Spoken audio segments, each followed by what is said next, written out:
Tonight's workshop is really all about children in chiropractic. Do we treat infants? Is it safe? Why would a kid even see a chiropractor if they're not hurting? We're going to go through some of that today. Chiro 101. So kids in chiropractic. Kids in chiropractic have still been what I would consider, for some places, insurance companies might say this, some in science might say this, it's investigational. That kids being treated or getting adjustments, is it even necessary? Does it have any rewards or benefits?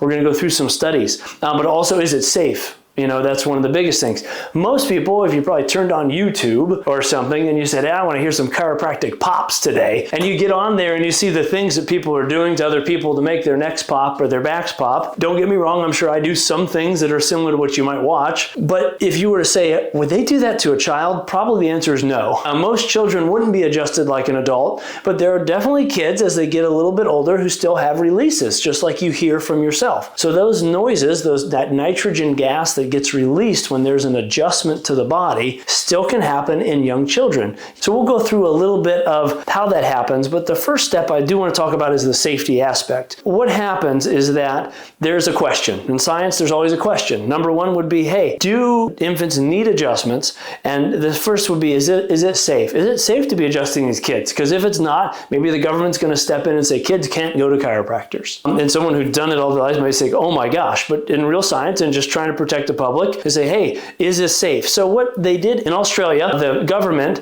in 2019, they did an inquiry. Basically, the inquiry had to do with doing a number of questionnaires to parents who had babies under care or had babies who were adjusted. They actually surveyed 22,000 families or parents, and they responded to the inquiry and told the government that they had taken their child to see a chiropractor, which is kind of amazing that 22,000 parents had taken their children to see a chiropractor. But 99.7% of the respondents to that survey said that they had reported a positive experience with the chiropractor and their children. So almost everyone who went to a chiropractor in Australia who had their children seen rated it as a positive experience, almost all of them. The people who had access to chiropractic care, they came for a wide range of conditions. We'll touch on a couple of them. Some of them had to do with just the posture of their child's posture was poor. Maybe their child was complaining of neck pain or headaches. A lot of children very young have breastfeeding issues. So sometimes the chiropractors are seen because of breastfeeding issues. Some children had back pain, but ultimately, overwhelmingly, colic was a big problem, as well as ear infections. Those are some of the main reasons that people were seeing a chiropractor, which you might feel that's interesting. So we'll talk about that a little bit. But I can tell you this, that of the people who responded to the survey, that 98% of the parents indicated that their child had improved after seeing the chiropractor. This may be user bias, hard to say, but that's a lot of people to state that that was a good experience and that it was better. That's a significantly high number. Significantly high. So in Australia, the safety was hands down no problem. Basically, that you should feel very confident of the number of studies that have been done that your child's in very safe hands with a chiropractor. Research has found that if the chiropractors have assessed the situation and understand the condition, that it is very safe with very little adverse effects. Very little. So safety is hands down very safe compared to many other things that the children go through in their young lives. The second thing would be, well, why would a baby or an infant, how would it get subluxations? How would misalignments happen to a young baby's spine? Well, number one would be in utero. Mom may have a twisted pelvis. She may have distortions of her own, subluxations of her own. She may have other tensions in her around ligaments, her muscles of her hips, and she may just not even have the room for a baby. Some babies are much bigger than mother. It has room for. So the baby may not be able to naturally turn and twist and move around as they should in mom. And so they get stuck in a specific position without allowing much movement, especially toward the last trimester. And that they may be stuck in a position that causes a twist or a turn in their neck. And when they come out, they may have torticollis or tensions in their neck from the positions in utero. If that was a good situation and baby didn't have subluxations in utero, the birth process itself can be very traumatic for a baby. It's a huge transition from a very controlled environment to an uncontrolled environment. There's light, there's, the sound they'll hear, but there's light, there's a lot more of air in the environment. And the fact is right now that when a mom is pregnant, it's almost seen as a condition, a medical condition, being pregnant. It's a natural process, but it has a diagnosis code, like it's a condition. So in that aspect, it is treated as a medical condition, which means there's a lot of medical treatments and protective legalities around the birth process for good reasons, to protect children and mothers. But sometimes that overwhelming amount of medical intervention causes its own challenges. And those challenges could be, maybe the doctor isn't ready. Maybe the doctor needs to hurry up. Maybe there is some concern baby's not well, and so they pull baby out more forcefully. All these things can cause challenge to baby's neck. Just dystocia, which is a very common condition in pregnancy, where the labor slows down or stops. The child may be in a position of getting close to delivery, but not all the way there, and be in a position in which their neck is being twisted or distorted. Arms, can come out first sometimes. Collarbones can break. Different things can happen in the process of birth. So subluxation or trauma and stress to the spine can definitely happen during birth itself. If baby makes it through a perfect delivery and is perfect position, but then is being held in a specific position all the time, if the baby is kind of kept from being able to roll and move around to some degree, even as an infant, then subluxations can happen because they get stuck in certain positions. So these are reasons that babies may need to be evaluated by a chiropractor. I can't tell you the amount of infants that I see in car seats and fall asleep in kind of pretty crazy positions, or us as parents, we probably always hold in one way. I always hold my kids, it seemed like on my left arm, which meant they were always twisted to one direction. So if babies are stuck in these positions and they're in a car and they're bouncing around, a subluxation very common. Much easier to correct though as a chiropractor when it's only a day or a month old versus a lot of my adults who are decades old in their subluxation. So know that their ability to respond is so much faster as children. But subluxations can happen a lot of times too during the transitions from maybe just laying there to rolling, to sitting up, to standing, to learning to walk, to learning to crawl. Babies are changing so much in that first year that their spine is under distress in different times. So this is all the reasons that children should get checked. A lot of times, these aren't the reasons that children are brought into me though. It's because the parents say, oh, I heard you speaking about children, and that makes a lot of sense, doctor. And my pediatrician said I should get checked by the chiropractor, or my midwife, more midwives would say that. A lot of breastfeeding centers will tell them to get adjusted because they know that if there is a misalignment in the neck, it's inhibiting the baby's ability to turn and possibly create that suck reflex. So these are reasons people would come in to get checked for their baby. But if that wasn't the case and it was a condition, a lot of times infantile colic is one of the main reasons that people will come, and or probably ear infections. With the colic, we'll talk a little bit about that. Colic is defined as a baby crying inconsolably. I think most people kind of know that. And that's for more than 3 hours a day, for more than 3 days per week, longer than 3 weeks. 3 hours unconsolably, that's a lot. 3 times a week.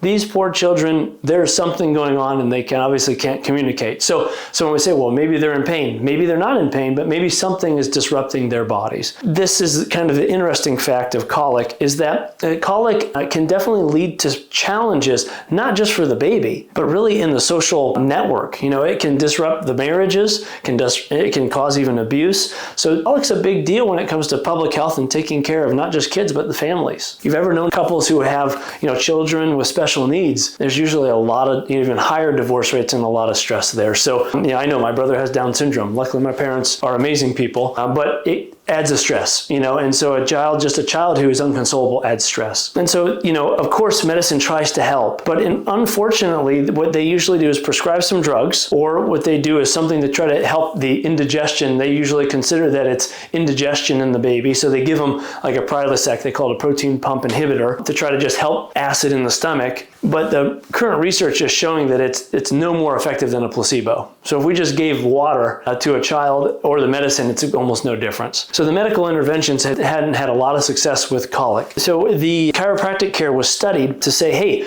maybe chiropractors can add a benefit. So you might say, well, hey doc, they're not saying they have neck pain, and it's not even like they have bad posture per se. Why in the heck, or how in the heck could adjusting a baby have anything to do with colic? Well, number one, we don't really know where colic all comes from, but even if it is a digestive issue, remember this, that if a baby's digestive system is under stress and turmoil, that means that there's a possibility that their spine is under stress and turmoil. And so the nerves that exit your spine, if it's out of alignment, do control and coordinate the connection between your brain and your body. And if the body isn't communicating properly, it doesn't function properly. And so babies may be more constipated or have more gas, or there may be stress on the body and the baby is attempting to release it. Have you ever seen babies who really arch a lot? Craziest, I'm actually treating a little girl right now. Her mom pulled up her infant pictures and showed me her, and her head was so arched that she was touching her heels back. It's a good thing she's in dance now, I suppose, but she was trying to release stress on her spine. That's why a lot of children do that. Yes, they're probably uncomfortable, but they're almost trying to release their own subluxations. So you've got kiddos who are always pushing back, always trying to extend. They're trying to almost adjust themselves. So in colicky babies, a lot of times I see this, but not always,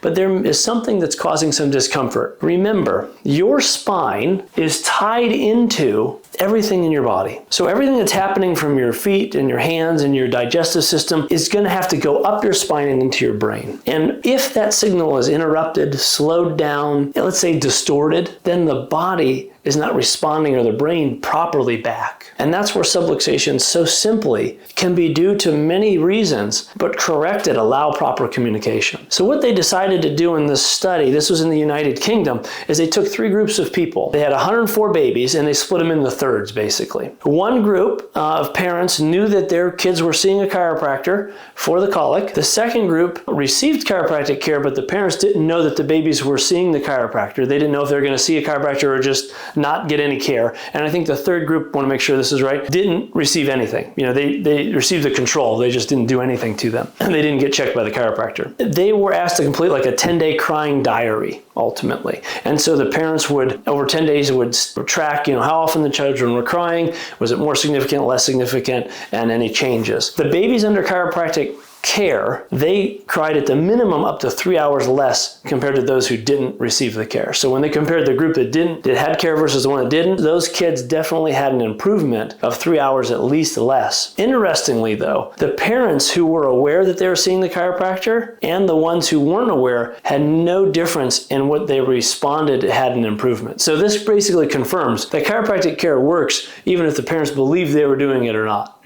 So the children who were having care, they responded in the same way as the children, whose parents knew versus didn't know. So colic responded well to chiropractic care. The study also found that the excessive crying babies, the ones that were really excessive amount of colic, were 5 times less likely to cry if they received chiropractic care. With the medical treatments that have nothing better than a placebo, but chiropractic care that can be very safe and effective in helping to relieve stress on the baby, there's much reason to at least get checked. And maybe the babies aren't misaligned, but if they are and they're not happy, or even if they are and are happy, getting checked is important. But the colic was a big one that it is interesting, but 40% of all babies suffer from colic. There's so many toxins and so much stress out there. Just the stress of mom and dad can affect the baby. But when I don't know if you ever had an adjustment and just felt more relaxed, just remember, these babies, they can tune in even faster. That when we are touching babies, we are helping in the healing process in some level, if it's energetic or structural. So kids deserve it just as much as adults and should get checked. They respond much quicker. The last thing I want to show you is about ear infections, because chiropractic also can be beneficial in ear infections. What we're trying to do is be as honest as we can about what's the research showing and what is there to understand about chiropractic and ear infections. Well, I can tell you my personal experience, a majority of children have some sort of chronic allergy or inability to drain in the inner ear. And when we adjust the upper cervical spine, we can allow this tensor palantini, which is the name of the muscle, it opens the eustachian tubes. And when those open, the change in pressure allows drainage.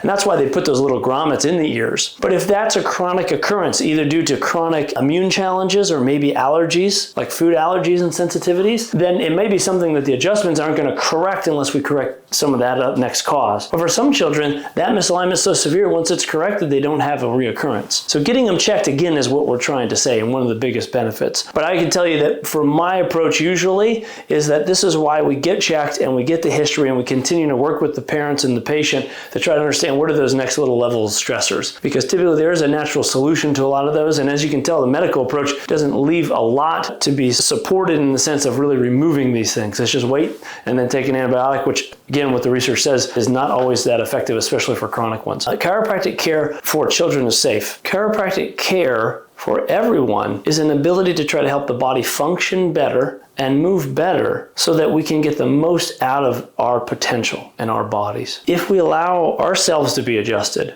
and understand that our body should move and function better, so should children. So should children. Why not get them checked, get them the care that they need now so that they're not spending their life going through issues and just trying to work on the symptoms rather than getting to the cause?